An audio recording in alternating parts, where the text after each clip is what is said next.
அனைவருக்கும் வணக்கம். Welcome to cinema land. Josh Safdie டைரக்ஷன்ல இன்னைக்கு தியேட்டர்ஸ்ல வெளியான மார்ட்டி சுப்ரீம் என்ற அமெரிக்கன் ஸ்போர்ட்ஸ் டிராமா படத்தின் விமர்சனத்தை தான் இந்த எபிசோட்ல நாம பார்க்க போறோம். ஃபர்ஸ்ட் இந்த படத்தோட ஸ்டோரி என்னன்னு பார்த்துடலாம். இந்த படத்தோட கதை 1950ஸ்ல நடக்குது. நியூயார்க் நகரத்துல மார்ட்டி மாசர் என்ற இளைஞன் ஒரு சாதாரண வேலை பார்த்துக்கிட்டு டேபிள் டென்னிஸ் விளையாட்டுல உலகத்திலேயே சிறந்த வீரனா ஆகணும் என்ற கனவோட வாழ்ந்து வரான். அவன் கிட்ட திறமை இருக்கு, ஆனா பணமும் ஆதரவும் இல்ல. அதனால அவன் தன் கனவுகளுக்காக ஷார்ட்கட்ஸ் எடுக்க ஆரம்பிக்கிறான்.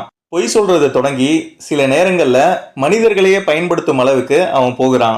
ஒரு பெரிய இன்டர்நேஷனல் டோர்னமெண்ட்ல இவனுக்கு விளையாட வாய்ப்பு கிடைக்குது. அதுக்காக நியூயார்க்ல இருந்து லண்டன் மற்றும் டோக்கியோ செல்லும் அவனது பயணம் தொடங்குது. இந்த பயணத்துல அவன் பல மனிதர்களை சந்திக்கிறான். இதுல ஒருத்தர்கிட்ட கூட அவன் உண்மையா நடந்துக்கல. ஒவ்வொரு முறையும் வெற்றியை நெருங்கும் போதெல்லாம் அதை விட பெரிய ஒரு ஃபெயிலியர் அவனுக்கு வந்துடும். இந்த சக்சஸ் ஃபெயிலியர் சைக்கிள் அவனை எங்கு கொண்டு போய் நிறுத்தியது என்பதுதான் இந்த படத்துடைய மொத்த கதை. இனி இந்த படத்துல இருக்க இன்ட்ரெஸ்டிங்கான விஷயங்கள் எல்லாம் என்னென்ன என்பதை பார்த்துடலாம். டேபிள் டென்னிஸ் விளையாட்டை மையமா வச்சு வெளியான ஸ்போர்ட்ஸ் மூவி என்றுதான் இந்த படத்தை பார்க்க ஆரம்பிச்சேன்.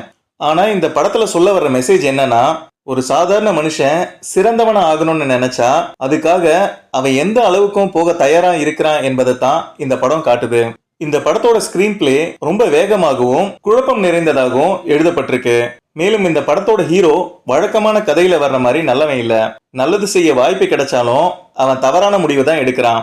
ஒரு கட்டத்துல இவன் எங்கேயாவது போய் வசமா சிக்கணும்னு நினைச்சு தொடர்ந்து இந்த படத்தை பார்க்க ஆரம்பிப்போம். 1950s காலகட்டத்துக்கு ஏத்த மாதிரி இவங்க பயன்படுத்திய சில சவுண்ட் ட்ராக்ஸ் படத்தோட வேகத்தையும் பதட்டத்தையும் இன்னும் அதிகமா ஃபீல் பண்ண வச்சுது. அடுத்ததா இந்த படத்தோட மேக்கிங் ரொம்ப ராவா இருந்தது. கேமரா எப்போதும் ஹீரோக்கு நெருக்கமா இருந்து அவனுடைய பதட்டம், அவசரம் என எல்லாமே நாமளும் ஃபீல் பண்ணுவோம்.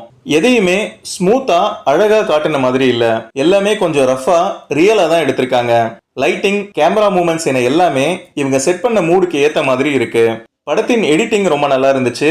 ஒரு சீன் முடிஞ்ச உடனே அடுத்தது என எல்லாம் சேர்ந்து படம் முழுக்க பதட்டமாகவும் எனர்ஜெட்டிக்காகவும் இருக்க உதவி இருக்கு.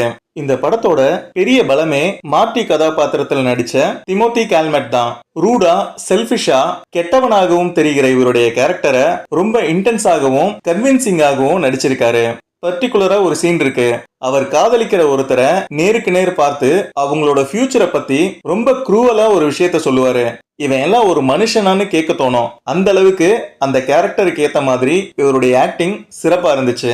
இவருக்கு அடுத்தபடியா கினத் பால்ட்ரோ ஒரு ஃபேடட் ஆக்ட்ரஸா அவங்க கேரக்டருக்கு மெச்சூரிட்டியும் சேட்னஸும் சேர்த்து நடிச்சிருக்காங்க. சப்போர்ட்டிங் கேரக்டர்ஸ்ல வருகிற எல்லோருமே ஓவர் ஆக்டிங் இல்லாம ரொம்ப இயல்பா நடிச்சிருக்காங்க. இந்த படத்தோட கிளைமேக்ஸ் சிலருக்கு பிடிக்காம போகலாம். ஏன்னா இந்த படம் சக்சஸை செலிப்ரேட் பண்றதை விட அப்சஷனை காட்டுற படம். நம்ம ஹீரோவோட மனநிலையில ஒரு சின்ன சேஞ்ச் உருவாகி இருக்கும். ஆனா இது ஒரு ஃபீல் குட் எண்டிங் கிடையாது. சில அடல்ட் கண்டென்ட் காட்சிகள் இருக்கிற இந்த படம் இப்போதைக்கு தமிழ் டப்பிங்ல இல்ல. ஓவராலா பார்க்கும்போது டிஃப்ரெண்டாகவும் போல்டாகவும் எடுத்த நல்ல தரமான படம்.